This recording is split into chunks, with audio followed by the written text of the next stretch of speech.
So today we're going deep on this really interesting article called The Articles of Indignation, Article 1. Okay. And this is by Daniel Berg. All right. And it was published in 2015. Okay. And What's this all about? yeah, so this is a first-hand account from a guy who spent 6 years in the ICC. Oh, the ICC, right? The International Christian Church. Yeah. Okay, interesting. So like a personal story. Exactly. Yeah, and it's just one guy's perspective. Right. But he brings up some really, really important stuff that I think is worth talking about. Yeah, for sure. So basically, Berg really focuses in on how he started to feel super uncomfortable with the way the ICC was handling money.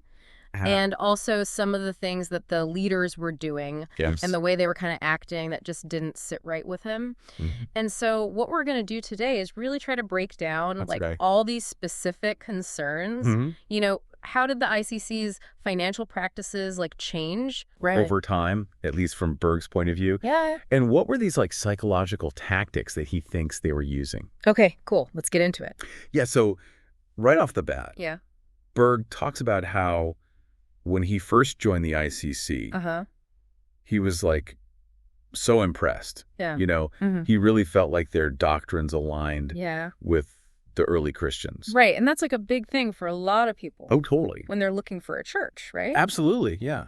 It's like that foundation. Yeah. You know, are they following the original teachings? Exactly. So he felt good about that. Yeah. And he even says that his first interactions with the members felt really honest and genuine. Oh, that's huge. Yeah. You know, building trust is so important. Right. Especially in that kind of setting. Exactly. Yeah.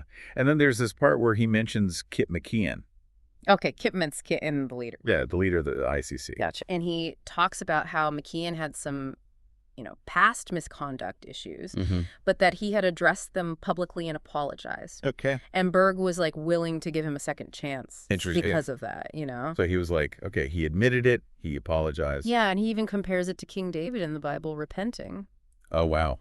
Yeah, that's a pretty strong comparison. Yeah, it shows how much Berg wanted to believe in the church and its mission. Yeah, you can really sense that. Yeah, but then as we keep reading, things start to kind of shift. Oh. Berg says that things started changing after the church grew a lot under McKeon. Okay, so it got really popular. Yeah. And then what happened? Well, he starts talking about all these odd policies. Odd policies? Okay. Yeah, and he says they were making questionable decisions, and he ties it all back to money. Huh. Interesting. So the church was growing. Right. And they started doing things with their finances. Exactly. And it just seemed like their priorities were changing. Yeah, that happens sometimes. Oh, totally. It's like when organizations get big, sometimes they start focusing on the wrong things, Right. Sometimes it becomes more about the numbers than the people. Exactly. Okay, so they're making these weird decisions about money. Yeah, and he's not just talking about bad financial planning or anything. What do you mean? He's saying they were using manipulative methods. Oh, wow. That's a pretty serious accusation. Yeah. And to make matters worse, when people would bring up their concerns about these new policies, the leadership would just say. What would they say? The church is not perfect. Everyone makes mistakes. Okay, but I mean, that's true, right? Well, yeah, no one's perfect. Yeah. But Berg's point is that they didn't seem to be genuinely repenting or trying to fix things. Oh, I see. So it's not just about making mistakes. It's about how you handle them. Exactly. And that's what really bothered him. And then there's this whole thing about the contributions. Oh, the money. Yeah. Okay. So at first they were saying they needed more money because of a financial state of emergency. Okay, a financial state of emergency. Yeah, they were asking everyone to pitch in, like good disciples. Right, makes sense. Yeah, and initially they were really humble about it, talking about spreading the gospel and saving souls and how everyone needed to sacrifice. Okay. But then Berg noticed that these emergencies were happening every 6 months. Wait, every 6 months? Yeah, clockwork for 3 times in a row. Huh. That's kind of weird, right? Yeah, you start to wonder if it's really an emergency. Right, if it's happening that often. Exactly. Yeah. And then the third time they asked for more money, the language changed. How so? They started saying things like, let's be spiritual and do this. Oh, so if you don't give more, you're not spiritual. Exactly. That's messed up. It's a way to pressure people. Totally. It's like guilt tripping them. Right. Into giving more money. Yeah, and when people would ask about it, the leaders would be like, oh, we're just asking. But come on. I know. They were totally implying that if you didn't give, you were being unspiritual. Right. And by this point, Berg is like seriously doubting everything. Yeah. He's like, wait, are these even real emergencies? Yeah. What's going on with their financial planning? It's like they were crying wolf over and over again. Yeah. And then it gets even more interesting. How so? So after these emergencies, they kind of stopped giving specific reasons for needing more money. Really? Yeah. It was just like they needed it and everyone should give. Wow. Okay. And the way they talked about it changed, too. In what way? They went from asking for contributions to calling for them. Calling for them? Yeah. So, like, what's the difference? Well, Berg makes this really good point. He says that asking implies that you can say no. Right. You have a choice. Yeah. But when someone calls you to do something, it feels like you have to do it. Oh, I see. Like it's your duty. Yeah, like you're letting them down if you don't. Exactly. And he connects this to that verse in 2 Corinthians, 2 Corinthians 9.7, where it says that giving should come from the heart. Right, not out of compulsion. Yeah, so he's basically saying that these constant calls for more money were like forcing people to give. Right. And that goes against that whole idea of giving freely. Totally. And then there's this excuse they would always use. Oh, what was it? They would say, we've been doing this all along. You've been doing this all along. Yeah, and we're doing it to evangelize the world. Right. And Berg really pushes back on this. What does he say? Well, first of all, he's like, no, you haven't been doing this all along. Right, like he was there in the beginning. Exactly. He saw how things changed. And then he's like, imagine if they had been upfront about this policy back in 2008. Okay, back in 2008. Yeah, before it became like a regular thing. He's like, someone would have called them out on it. Called them out on what? On the fact that it goes against that verse in 2 Corinthians. Right, about giving cheerfully and not under compulsion. Exactly. Okay. And he says even if people were willing to give more back then, they wouldn't have agreed to make it a permanent policy. Right, because then it would affect new members. Exactly. Who might not agree with it. Yeah, and he's like, the focus should be on making genuine converts for Jesus. Right. Not just growing the church for the sake of it. Yeah, like it shouldn't be about building an empire. Exactly. And then he gets into this whole thing about how Kip McKeon might have been trying to be sneaky. Sneaky, what do you mean? He quotes that verse in John. Shall. Yeah, John 3.1920. Okay. About how people prefer darkness over light when they're doing bad things. And he's basically saying that McKeon knew he couldn't just come out and say, hey, we're going to make everyone give more money all the time. Yeah, people would have freaked out. Exactly. So he had to do it gradually and kind of under the radar. So those financial emergencies? Yeah. Were those part of the plan? Berg thinks so. Oh, interesting. He thinks they were like a way to get people used to giving more money. Exactly. Like a way to make it seem normal. Yeah, like once you've had a few emergencies, then asking for more money just becomes routine. Wow, that's pretty clever. But also really manipulative. Yeah, for sure. And then Berg gets into this whole thing about group psychology. Okay, group psychology. Yeah, like how being in a group can affect the way you think and act. Oh, that's interesting. Yeah, he talks about guys like Gustav Le Bon and Sigmund Freud. Yeah, and how they talked about like how groups can kind of make people less intelligent. What do you mean? Well, Le Bon talked about this thing called the collective mind. The collective mind. Yeah, where individuals lose their ability to think critically.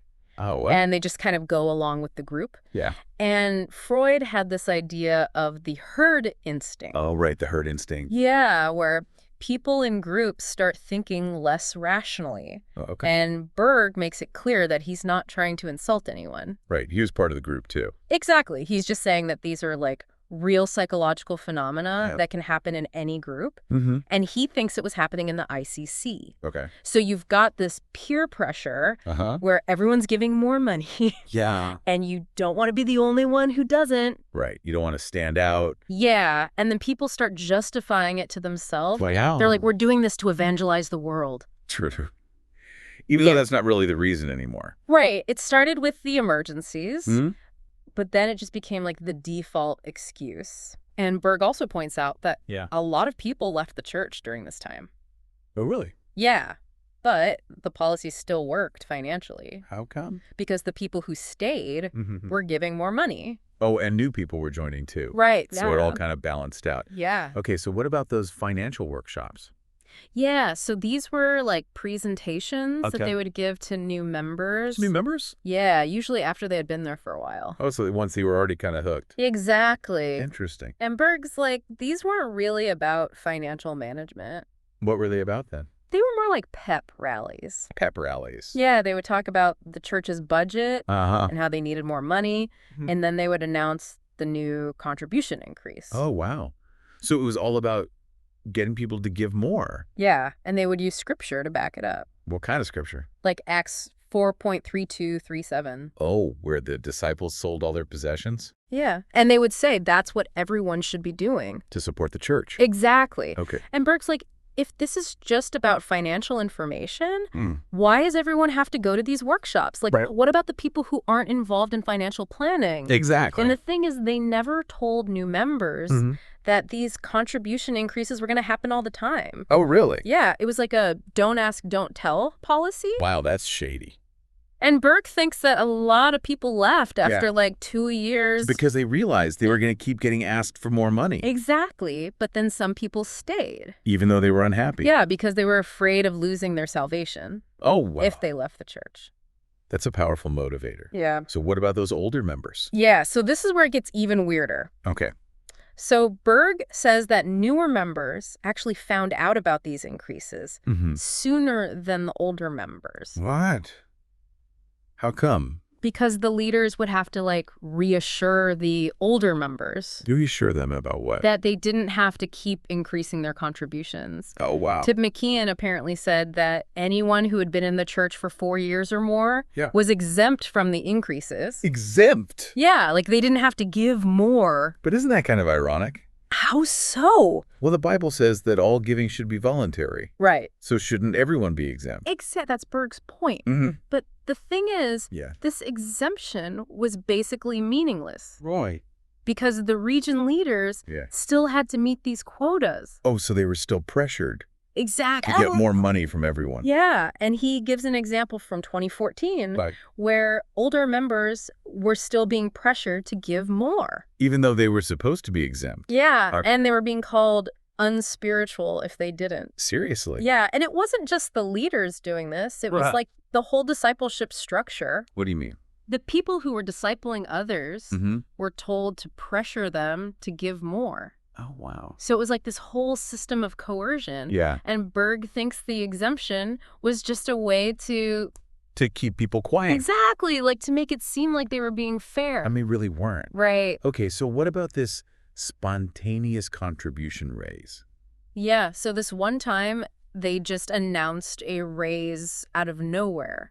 What do you mean? Like there was no financial workshop or anything. Really? Yeah. The leader just said they were calling on everyone to give more.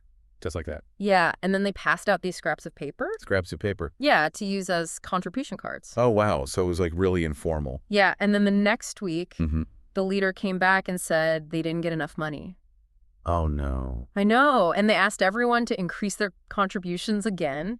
Again? Yeah, and they had to write down their old and new amounts. On the scraps of paper so everyone could see who gave more and who didn't. It was like totally public shaming. Yeah, that's not cool at all. And Berg's like, how can they say giving is optional? Right, when they're doing stuff like that. Exactly. So basically he's saying that the ICC was putting a lot of pressure on people to give more money than they could afford. Yeah, and he ties it all back to Kip McKeon and how he was pushing the leaders to meet these financial goals. Okay, so is that it for this article? Yeah, but he's got more coming.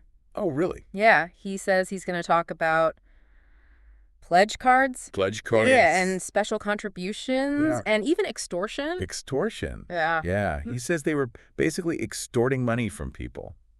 So like using threats or force? Yeah, that kind of thing. Wow, okay. And he knows that people are going to criticize him for saying all this. People don't like to hear bad things about their church. Yeah, and he especially thinks people will try to dismiss all the psychology stuff.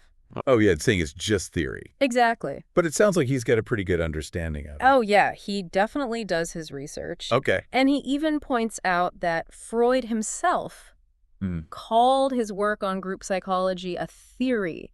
Right. So, like, even the experts use that word. Sure. And he knows the ICC is probably going to try to attack him personally. Oh, yeah, they're going to call him all sorts of names. Exactly. They'll say he's prideful or bitter. Yeah. That's their go-to. Totally. When someone speaks out against them. Yeah, but he's ready for them. Good for him. So basically what we've learned from this article is that Berg thinks the ICC's financial practices changed in a really bad way. And he thinks they were using manipulative language to pressure people to give more money. And he thinks those financial emergencies weren't really emergency. Right. They were just a way to get people used to giving more. And he thinks they were using group psychology to make people conform. It's really important to remember, though, that this is just one guy's perspective. Right. We're only hearing one side of the story. Exactly. But it's still really thought-provoking. Absolutely. It makes you wonder about the ethics of some of these religious organizations. Like, how far is too far? Right. And what are the leaders' responsibilities in terms of being transparent and honest? Especially when it comes to money. Exactly. It's a lot to think about. It really is. And I can't wait to see what Berg says in his next articles. Yeah, me too. It sounds like he's just getting started. Thanks for joining us on this deep dive. See ya.